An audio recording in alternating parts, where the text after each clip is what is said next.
إن الحمد لله نحمده ونستعينه ونستغفره ونعوذ بالله من شرور أنفسنا ومن سيئات أعمالنا من يهد الله فلا مضل له ومن يضلل فلا هادي له أشهد أن لا إله إلا الله وحده لا شريك له الملك الحق المبين وأشهد أن محمدا عبده ورسوله المبعوث رحمة للعالمين اللهم صل على محمد وعلى آله وأصحابه ومن تبعهم بإحسان إلى يوم الدين وقال الله تعالى في القرآن الكريم يا أيها الذين آمنوا اتقوا الله حق تقاته ولا تموتن إلا وأنتم مسلمون يا أيها الناس اتقوا ربكم الذي خلقكم من نفس واحدة وخلق منها زوجها وبث منهما رجالا كثيرا والنساء واتقوا الله الذي تسألون به والأرحم إن الله كان عليكم رقيبا أما بعد Ma'asyiral muslimin, sedang jemaah Jumat yang berbahagia.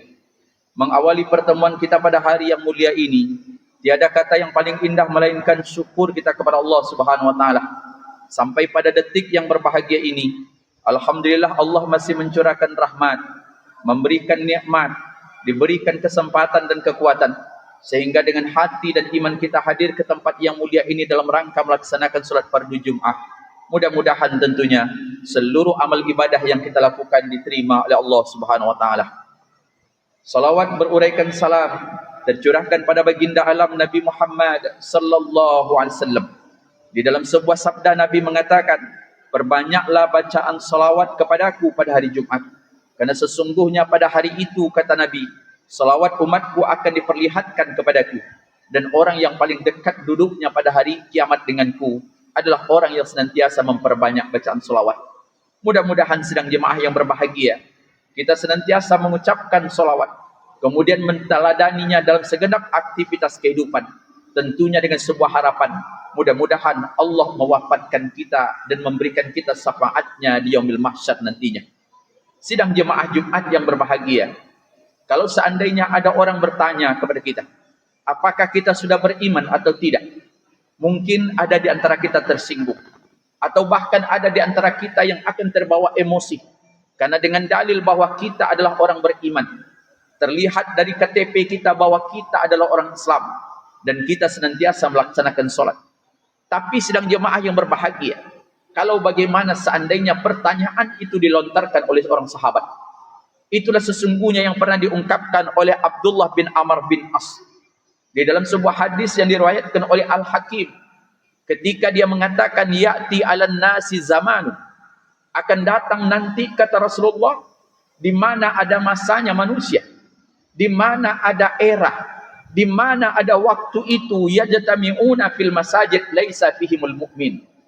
Kamu, kata Nabi, akan melihat nanti masjid, orang ramai bermuzakarah, orang duduk membangun liqa, mereka akan mengaji, mereka akan tadarus, tapi kata Nabi, laisa fihimul mu'min, kamu tidak akan menemukan satu orang mukmin pun.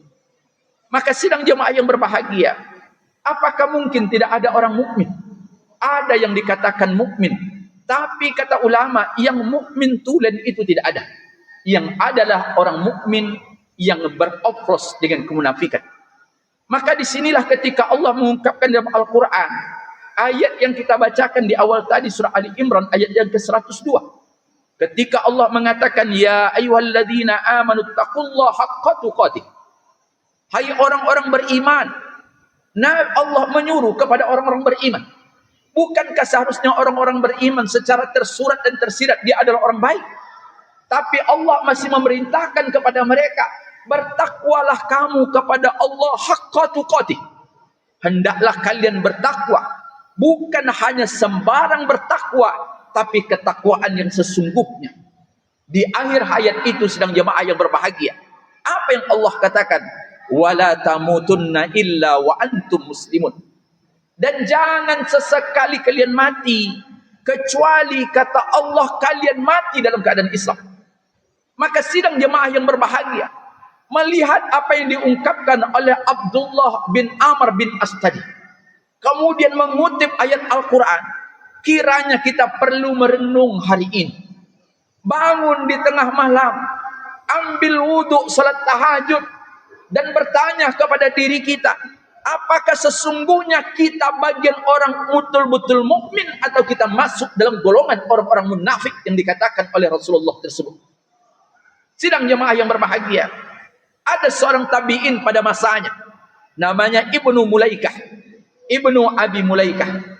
Apa yang dia katakan? Adraktu salasina min ashabin Nabi. Saya pernah bertemu dengan 30 sahabat Nabi. Sahabat adalah orang yang hidup semasa Nabi, masuk Islam pada masa itu, dia bertemu dengan Nabi dan dia mati dalam keadaan Islam. Itulah sahabat. Orang-orang yang mendengarkan Al-Quran langsung dari mulut yang mulia Rasulullah. Dia tidak pernah mendengarkan dari gurunya. Bukan orang-orang yang senantiasa mengutip pendapat ulama, karena memang mereka hadir pada masa keemasan itu. Tapi apa yang diungkapkan oleh Ibnu Abi Mulaikah setelah itu, kulluhum yakhafu ala nafsihi anin nifaq. Seluruh sahabat Nabi yang saya temukan yang jumlahnya 30 itu, ada satu penyakit yang mereka takutkan kalau mereka masuk dalam jebakan orang-orang munafik. Maka sidang jemaah yang berbahagia, zaman itu, zaman di mana mereka sholat dengan Nabi, duduk itikaf dengan Nabi, mendengarkan kalimat-kalimat yang mulia dari Nabi, ada orang-orang munafik pada masa itu, apalagi pada saat ini. Sidang jemaah yang berbahagia, Nabi sedang khutbah, Abdullah bin Ubay tokoh munafik mendengarkan. Apalagi hari ini, bisa jadi di antara saf-saf kita, bisa jadi di antara teman-teman kita, atau bisa jadi virus itu masuk dalam lingkungan kita dan kita menjadi bagian dari hal itu. Akhibati fillah, kelompok munafik itu ada di tengah-tengah kita. Maka di dalam Al-Quran ada sebuah surat yang disebut dengan nama surat Al-Munafiq.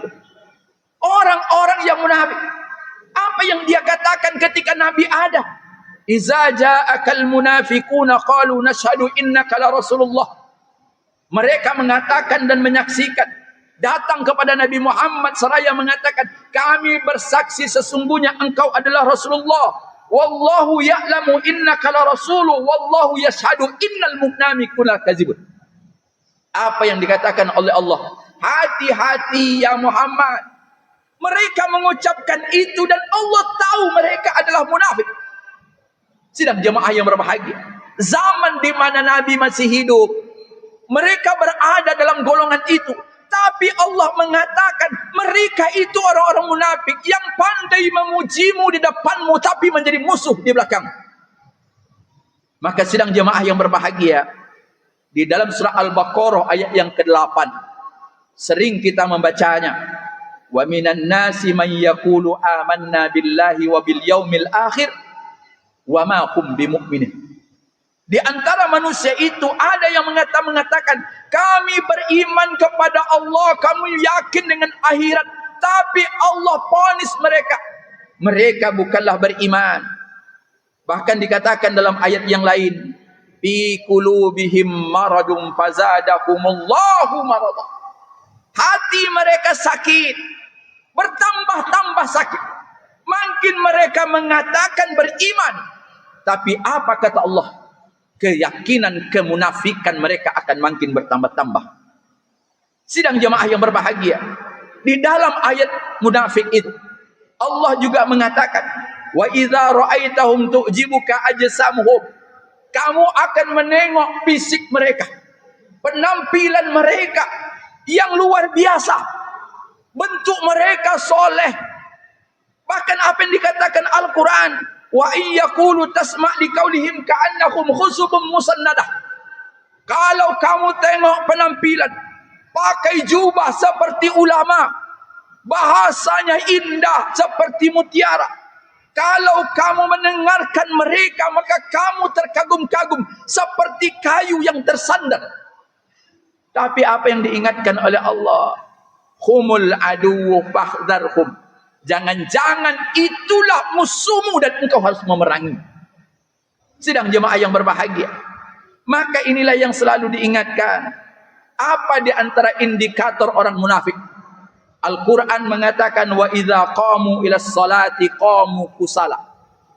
Kalau mereka ingin mendirikan solat, maka mereka mendirikannya dalam keadaan malas.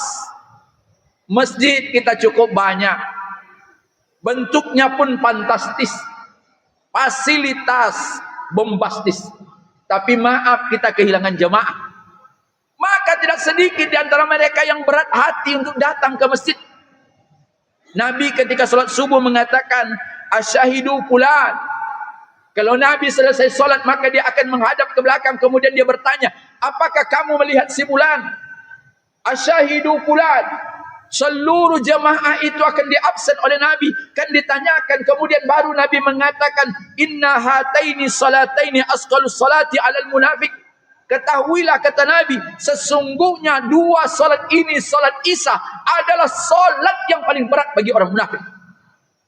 Maka sidang jemaah yang berbahagia, kalau ada di antara kita hari ini masih berat untuk melaksanakan solat subuh dan Isya berjamaah di masjid, mungkin kita ada indikator terkena virus munafik. Dalam hadis lain, Nabi juga mengatakan ayatul munafiki salasa iza haddasa kadzaba. Orang-orang munafik itu, kata Nabi, tanda-tandanya 3. Pertama, iza haddasa kadzaba. Kalau dia bicara, maka dia bohong. Ada di antara kita seperti orang soleh, janji hutangnya dibayar pagi, sore pun belum didatangkan. Dia janji besok lusa, tidak pun memberi, menelpon pun tidak. Jangan-jangan apa yang dikatakan, inilah orang-orang munafik. Maka sidang jemaah yang berbahagia, yang kedua, orang munafik itu Islamophobia. Takut umat Islam maju, gak bisa menerima ketentuan syariat. Ada yang mengatakan, sudahlah kita Islam biasa saja. Islam cukup ketika ibadah, jangan dibawa ke ekonomi. Kalau ekonomi digeluti dengan Islam, mana mungkin kita berkembang, karena setiap pinjaman akan berbuah dengan bunga. Takut umat Islam maju. Dia ingin hidupnya seperti ikan lele yang hanya bisa hidup di lumpur yang padat.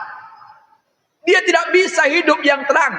Islam ingin menjelaskan seluruhnya, mana di antara mereka yang mukmin, mana di antara mereka yang kafir. Maka sidang jemaah yang berbahagia, maka ini yang selalu dikatakan, berhati-hati. Ada orang-orang hari ini juga tidak selalu bisa tidak menerima ketakdiran Allah. Kadang-kadang sidang jemaah yang berbahagia, kita tidak bisa menerima ketentuan Allah. Kita kadang-kadang ingin mengatur Allah. Pada atasan kita nggak bisa instruksi. Nggak bisa kita, Pak harus seperti ini, bos harus seperti ini. Tapi mengapa kepada Tuhan yang kita yakin tempat kita meminta, tapi kita inginnya, apa yang kita inginkan itu yang terwujud. Allah maha baik. Wa iza sa'alaka ibadi anni fa inni qarib. Kalau kalian meminta kepada aku, maka akan aku kabulkan. Pasti akan aku kabulkan. Tapi bukan berkeinginan apa yang kita minta, lantas kita menganggap itu keinginan kita yang terbaik. Kalau orang beriman, dia yakin apapun yang diberikan Allah pasti itu yang terbaik. Maka sidang jemaah yang berbahagia, ada hal yang pernah diungkapkan oleh Abu Darda. Sebuah ungkapan yang perlu kita renungkan. Di akhir hayatnya Abu Darda mengatakan, nanti, kata Abu Darda, mungkin ada masanya di mana iman itu seperti pakaian. Sekali lagi sidang jemaah yang berbahagia, apa yang dikatakan oleh Abu Darda radhiyallahu an, sahabat yang pernah dipersahabatkan dengan Salman Al-Farisi oleh Rasulullah, sahabat yang hampir setiap malam tidak pernah berhenti salat tahajudnya. Kemudian dia yang senantiasa puasa di siang harinya. Hampir amal-amal Abu Darda itu tidak diketahui oleh istrinya. Tapi Abu Darda mengatakan, nanti kalian melihat iman itu seperti pakaian yang kadang-kadang dipakai dan kadang-kadang dilepaskan. Ketika ke masjid, dia pakai iman. Ketika dia berdagang, dia tinggalkan. Ketika dia bermusyawarah maka dia pakai. Tapi ketika dia membagi harta warisan, dia tinggalkan dengan alasan ini adat lebih tinggi daripada agama. Maka seperti itulah sidang jemaah yang berbahagia. Mendekati pemilu, maka agama akan dipakai sebagai alat untuk mendapatkan suara. Tapi setelah sumpah selesai, agama ditinggalkan dengan alasan ini masalah Bhinneka Tunggal Ika. Maka hati-hati sidang jemaah yang berbahagia. Mukmin oplosan atau akan menjadi mukmin munafik. Dia akan menjadi teman. Tapi kalau dalam peribahasa, musang berbulu ayam, musuh dalam selimut, menggunting dalam lipatan. Nabi menyuruh kita berhati-hati, karena sesungguhnya musuh orang munafik itu lebih berbahaya daripada orang-orang kafir. Fa'tabiru ya ulil absar la'allakum turhamun.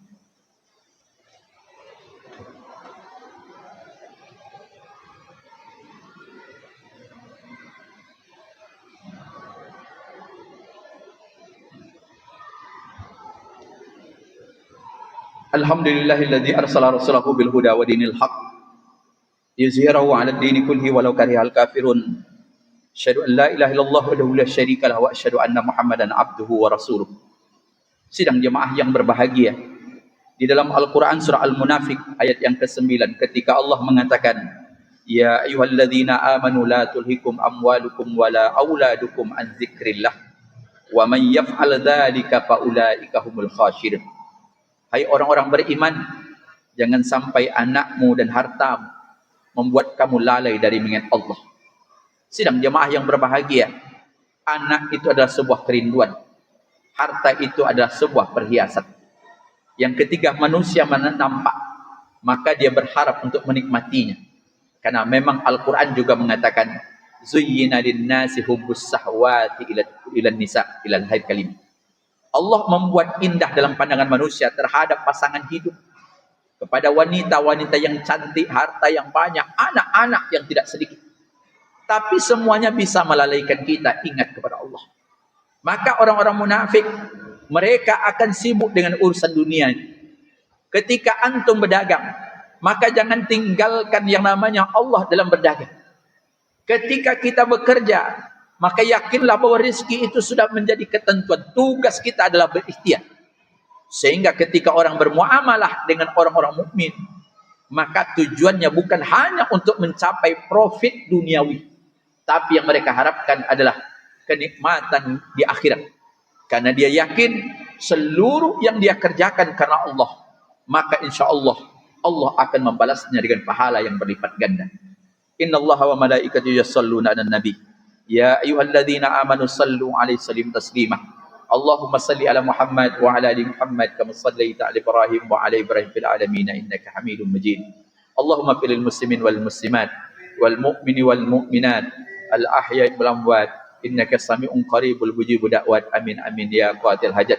Rabbana taqabbal minna innaka antas samiul alim wa tub 'alaina innaka antat tawwabur rahim. Rabbana zalamna anfusana wa in lam taghfir lana wa tarhamna lanakunanna minal qaumil khashirin.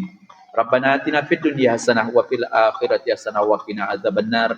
Walhamdulillahi rabbil alamin. Aqimissalam.